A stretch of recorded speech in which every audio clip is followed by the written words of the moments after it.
इस वीडियो में हम लोग पाइथन में वेरिएबल्स कैसे यूज होते हैं उसको समझने की कोशिश करेंगे और दूसरा डेटा टाइप्स कौन कौन से यूज होते हैं।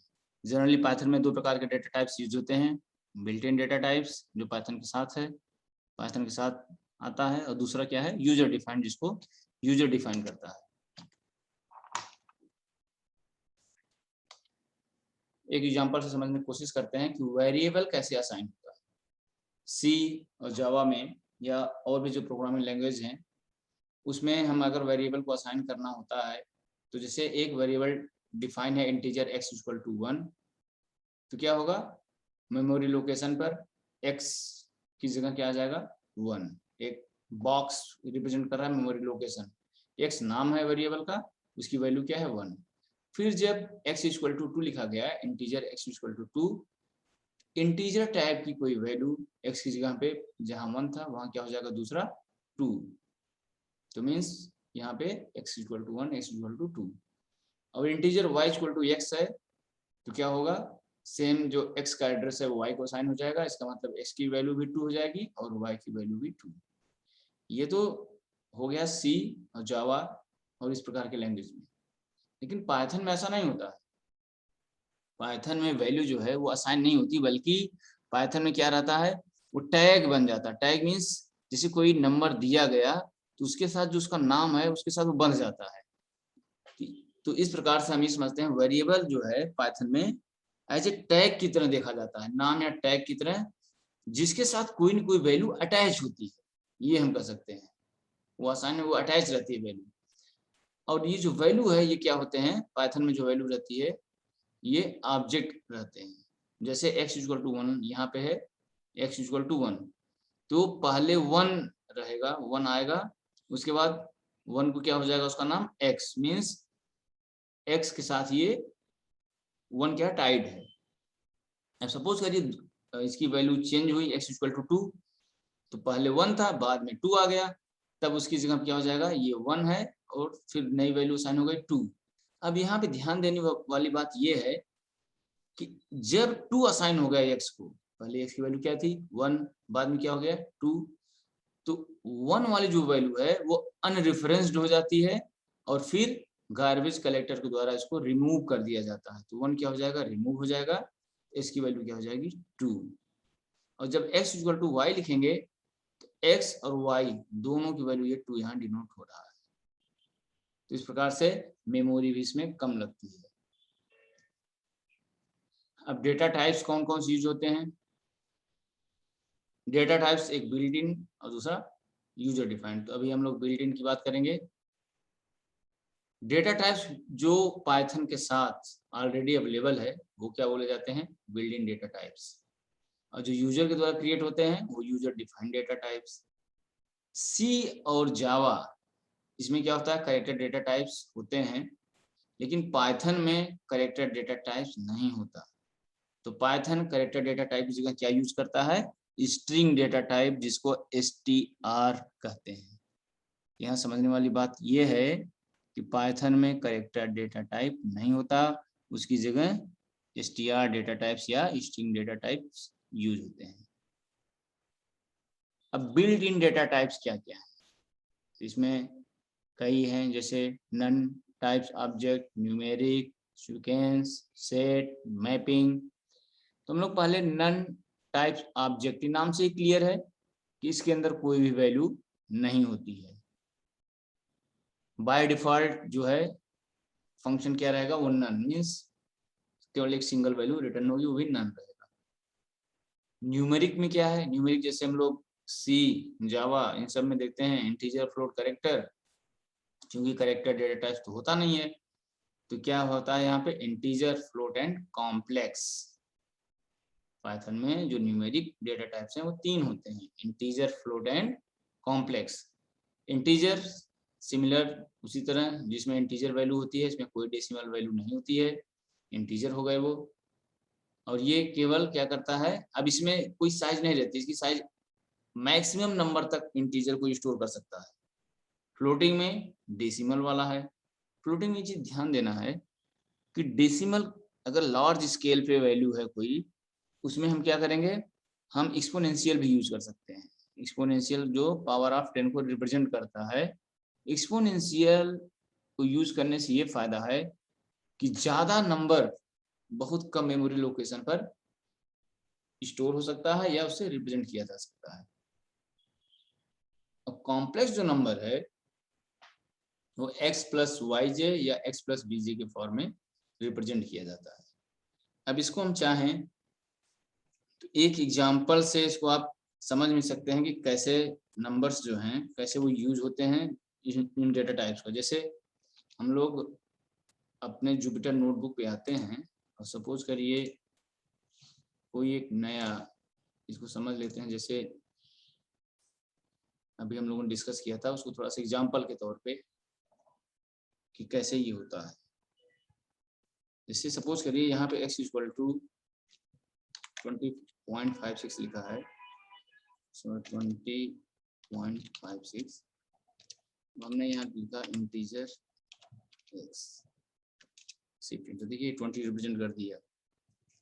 फ्लोट में भी यही है, अगर सपोज करिए x इक्वल टू 20 है, हमने लिखा फ्लोट x, क्या ये 50 था तो 50.0। आप कॉम्प्लेक्स नंबर को भी देख सकते हैं, जैसे सपोज करिए a equal to 2.5 plus 2.5 j है और b equal to 3.0 plus 5.6 j, c equal to a plus b है, प्रिंट सी। देखिए यहाँ पे कॉम्प्लेक्स का एडिशन हो गया। जिस प्रकार से हम इसको समझ सकते हैं कि कैसे वैल्यू यूज होता है। अब बाइनरी, ऑक्टल और hexadecimal, binary, octal and hexadecimal की अगर हम बात करें तो जो बाइनरी नंबर है, बाइनरी अगर कोई वैल्यू है उसके पहले जीरो बी स्मॉल में या जीरो बी कैपिटल में लिखा गया है, जिसका मतलब वो बाइनरी को रिप्रेजेंट कर रहा है। अगर जीरो ओ या स्मॉल में जीरो फिर स्मॉल ओ या जीरो कैपिटल ओ बड़ा ओ है तो ऑक्टल को रिप्रेजेंट करेगा। और अगर इसी तरह के तरीके से कोई वैल्यू दी गई है उसके पहले जीरो एक्स स्मॉल या जीरो एक्स कैपिटल है तो ये क्या रिप्रेजेंट करेगा, हमारा हेक्साडेसिमल। इसको भी चाहें तो आप एक एग्जांपल से हम लोग इसको भी देख सकते हैं कि कैसे ये है। जैसे सपोज करिए x इक्वल टू लिखा गया है, हम बाइनरी की बात करते हैं, 0b11100010। ये क्या है, क्योंकि 0b लिखा है तो क्या हो गया, ये बाइनरी नंबर। अब इस बाइनरी नंबर को हमको रिप्रेजेंट करना है, देखना है डेसिमल में, तो हम क्या करेंगे, सपोज करिए हमने लिख दिया इसको इंटीजर x और यहाँ पे ये क्या वैल्यू है,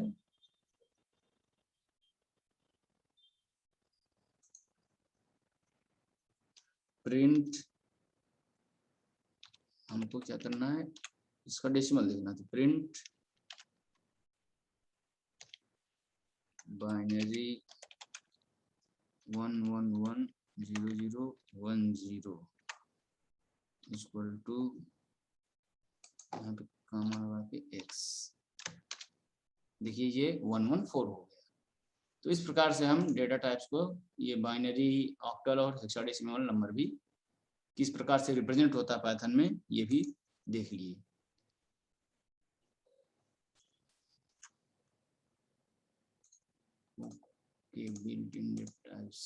अब इसके बाद है सीक्वेंस। यही थोड़ा सा ध्यान से समझना है। सीक्वेंसेस में string, bytes, byte, array, list, tuple and range use होते हैं, जिसमें str स्ट्रिंग जो है बहुत इंपॉर्टेंट है। str चूंकि कैरेक्टर डेटा टाइप्स होता नहीं है तो उसकी जगह पे str यूज होता है, उसको बोलते हैं स्ट्रिंग डेटा टाइप। ये क्या करता है, represented by group of characters. कई सारे कैरेक्टर्स हैं, उनको अगर ग्रुप कर देंगे तो वो स्ट्रिंग हो जाता है। इसमें एक ऑपरेटर यूज होता है, इसी को ध्यान से देखना, स्लाइस ऑपरेटर इसको बोलते हैं। ये ब्रैकेट में यूज होता है, बड़ा ब्रैकेट जो है, स्क्वायर ब्रैकेट जिसको हम बोलते हैं। इसके द्वारा क्या होता है, स्ट्रिंग में जो इंफॉर्मेशन है उसको हम उसको हम रिट्रीव करते हैं।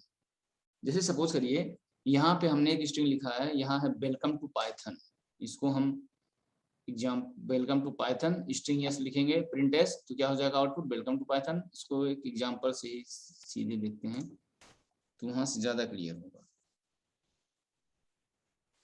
जैसे हमने str स्ट्रिंग इक्वल टू यहाँ लिखा welcome to Python, then print str, यहाँ से इसको हम प्रिंट किए,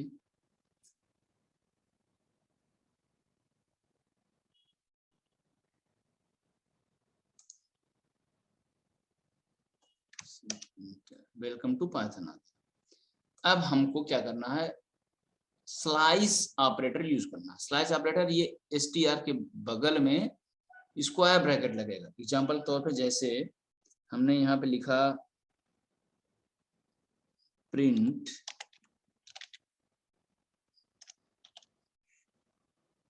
str, ये स्ट्रिंग का हो गया, यहाँ पे हमने लिख दिया 0। अब यहाँ से क्या रिप्रेजेंट होगा, देखिए इसका मतलब जो हमारी स्ट्रिंग है, स्ट्रिंग क्या है, वेलकम टू पाइथन, इसमें जो पहला है स्टार्टिंग से वो आना चाहिए, शिफ्ट इंटर, ये आ गया W, क्योंकि वेलकम ये 0 1 2 3 4 यहाँ से स्टार्ट होगा तो पहला 0।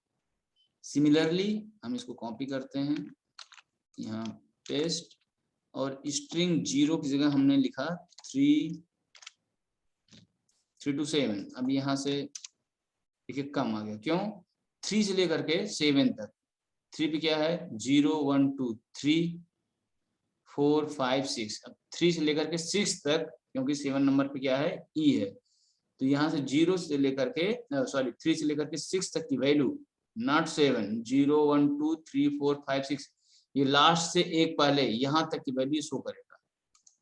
सिमिलरली इसको एक और एग्जाम प्रिंट, और यहाँ पे हम क्या करते हैं, सपोज करिए हमने लिखा 5 डॉट, ये 5 नंबर्स से लेकर के लास्ट तक को प्रिंट कराएगा। 5 क्या था, 0 1 2 3 4, 0 1 2 3 4 5, M 5 6 था, तो 5 से लेकर के लास्ट तक मी टू पाइथन आ गया। अब हमको लास्ट से अगर प्रिंट कराना है तो प्रिंट str, सपोज करिए हम यहाँ पे लिख रहे हैं -1, ये लास्ट का आना चाहिए, last n, welcome to Python का n। तो इस तरीके से ये क्लियर हो गया कि कैसे स्ट्रिंग का यूज होता है। इसके बाद नेक्स्ट हमारा है list, tuple, range and data type. तो लिस्ट क्या होते हैं, लिस्ट ये जो है, लिस्ट जो है जैसे सी और जावा में एरे होता था उसी तरीके से लिस्ट भी है। अंतर बस ये है कि एरे में क्या होता है, सिमिलर टाइप्स ऑफ डेटा को स्टोर करते हैं, इसमें ऐसा नहीं है। लिस्ट में डिफरेंट टाइप्स के डेटा स्टोर, डिफरेंट टाइप्स के एलिमेंट स्टोर हो सकते हैं, एरे में सिमिलर होते हैं, इसमें different. Main difference between list and an array is that a list can store different types of elements, but an array can store only one type of element. List can grow dynamically in memory, means array में पहले size define करना पड़ता है, इसमें define करने की जरूरत नहीं है। जिस हिसाब से एलिमेंट बढ़ते जाएंगे या घटते जाएंगे, ये डायनेमिकली मेमोरी ग्रो और श्रिंक होता जाएगा। एग्जाम्पल के तौर पे लिस्ट में ये दिया गया है 20 प्लस का भी, माइनस, डेसिमल, अजय, लायन, ये डिफरेंट टाइप्स के हैं एलिमेंट्स, और सभी जो है स्टोर हो जाते हैं। टपल क्या है, ये लिस्ट की तरह ही होता है, लेकिन इसको मॉडिफाई नहीं किया जा सकता। लिस्ट को मॉडिफाई कर सकते हैं, लेकिन टपल अगर यूज किए हम तो ये मॉडिफाई नहीं होगा। इसका मतलब टपल अगर है तो ये रीड ओनली। और रेंज जो है वो आगे हम लोग देखेंगे। रेंज जनरली रिपीटिंग लूप को जो है वो यूज करते हैं। जैसे लूप किसी नंबर ऑफ टाइम्स रिपीट हो रहा है तो हम रेंज उसकी जगह यूज करेंगे, और रेंज भी मॉडिफाई नहीं हो सकता। सेट्स क्या हैं? Set, a set is unordered collection of elements. Unordered मतलब जैसे आपने लिखा वेलकम, तो आप ये मत समझिए कि जब रिजल्ट आएगा अगर हम सेट यूज करेंगे तो वेलकम के ऑर्डर में नहीं आएगा, वो चेंज हो सकता है, ऑर्डर वो अनऑर्डर्ड रहता है। तो सेट क्या होता है? A set is unordered collection of elements. Elements may not appear in the same order as they are entered into the set. To create a set, we should enter the elements separated by comma inside curly braces. यहाँ curly braces use होते हैं, square bracket नहीं। Set does not store duplicate elements. Example के तौर पे इसको भी देख लेते हैं। सेट का एग्जाम्पल अगर हमको समझना है, जैसे हमने लिखा s इक्वल टू, यहाँ पे करली ब्रेसेस लगाया गया 10, 20, 30, 100, -50। सपोज करिए ये हमने दिया। Then print S. अब देखिए ये ऑर्डर में नहीं है, ये ऑर्डर में सेट की तरह अगर हम यूज करेंगे एस इसको किए तो ये क्या है? ऑर्डर में ये नहीं है। इसी तरह ये तो डेसिमल इंटीजर था, कैरेक्टर्स मींस स्ट्रिंग्स को भी आप यूज कर सकते हैं। तो यहाँ पे ये चीज क्लियर हो गई है कि जो सेट है वो अनऑर्डर्ड कैसे रहते हैं। मैपिंग में क्या होता है? Map represents a group of elements in the form of key values pairs, so that when the key is given we can retrieve the value associated to it. इसमें मैप में क्या होता है? मैपिंग, जैसे 10 लोगों का नाम है, हम सपोज करते हैं राकेश विनोद इस तरह नाम है, तो राकेश को 1 लिख दिया, विनोद को 2 लिख दिया, धनंजय को 3 लिख दिया, 4, 5, 6। तो होगा क्या? हम जब 1 कॉल करेंगे तो राकेश नाम आ जाएगा, 2 कॉल करेंगे तो प्रबल या इस तरीके से जो नाम दिया गया है वो। इसको भी चाहे तो हम देख सकते हैं, जैसे डी इक्वल टू, यहाँ पर हमने कोई नाम 10 या 1 लिख रहे हैं 1, और नाम हमने दिया राकेश, सपोज करिए राकेश। फिर इसी तरीके से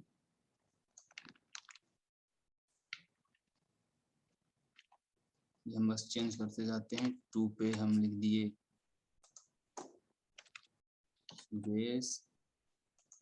सुरेश, 3 पे हमने कर दिया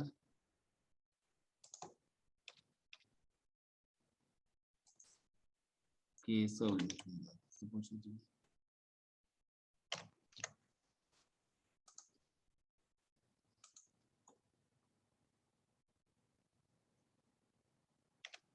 लास्ट में ये।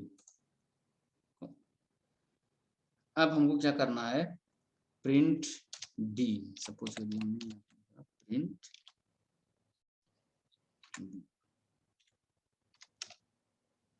ये 1 पे राकेश, 2 पे ये। मैप के बाद लिटरल्स क्या होते हैं पाइथन में? Literal is a constant value that is stored into a variable in a program. जैसे x इक्वल टू 15 है, x is variable into which the constant value 15 is stored. 50 क्या हो जाएगा? 15 क्या हो जाएगा? Integral literal. अगर हम 15.5 लिख देते तो फ्लोट हो जाता। इस प्रकार से हम कह सकते हैं कि जो लिटरल हैं वो क्या है? जनरली कांस्टेंट रहते हैं। हम एक एग्जांपल लेते हैं, a इक्वल टू, कैसे हम जानेंगे कि डेटा टाइप्स वेरिएबल जो डेटा टाइप है वो क्या है? जैसे a इक्वल टू 15 लिखा गया, प्रिंट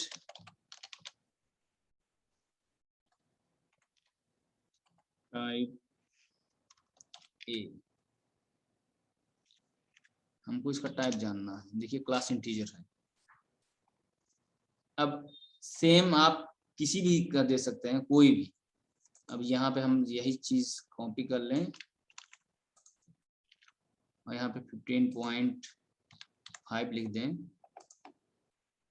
शिफ्ट इंटर, ये फ्लोट। इसका मतलब टाइप के बाद, टाइप उसके अंदर जो पैरामीटर है, जो वेरिएबल असाइन किया गया, जब हम लिखेंगे तो किस टाइप, कौन सा डेटा टाइप यूज हो रहा है पाइथन में, वो शो हो जाएगा। तो टाइप फंक्शन के द्वारा, जो टाइप फंक्शन होता है उसके द्वारा हम वेरिएबल के डेटा टाइप को जान सकते हैं, आइडेंटिफाई कर सकते हैं।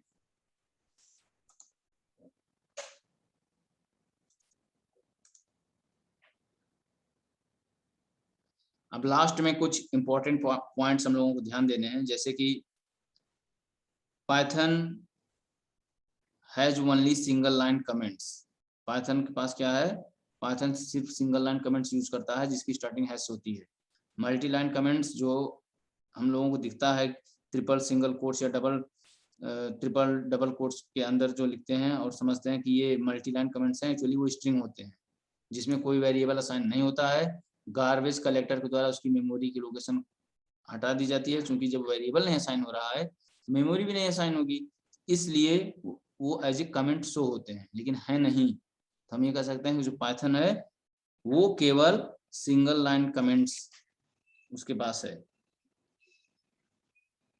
डॉक्स स्ट्रिंग आप देखिए, इनसाइड कोई भी हम फंक्शन क्लास यूज कर रहे हैं और पहली ही लाइन अगर ट्रिपल डबल कोट्स या ट्रिपल सिंगल कोट्स के अंदर लिखा गया है तो क्या हो जाएगा, डॉक्स स्ट्रिंग। और डॉक्स स्ट्रिंग का यूज क्या किस लिए होता है, एपीआई के लिए, एप्लीकेशन प्रोग्राम इंटरफेस डिजाइन करने के लिए।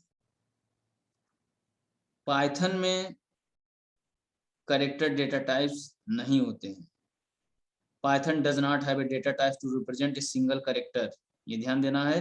A constant represent a fixed value that can not be change. Defining constant is not possible in Python. Python में कांस्टेंट को डिफाइन करना पॉसिबल नहीं है। N identifier is a name that is given to a variable, function, class, etc. तो बस इतना ही है। अब हम लोग नेक्स्ट क्लास में यूजर डिफाइंड फंक्शन के बारे में पढ़ेंगे।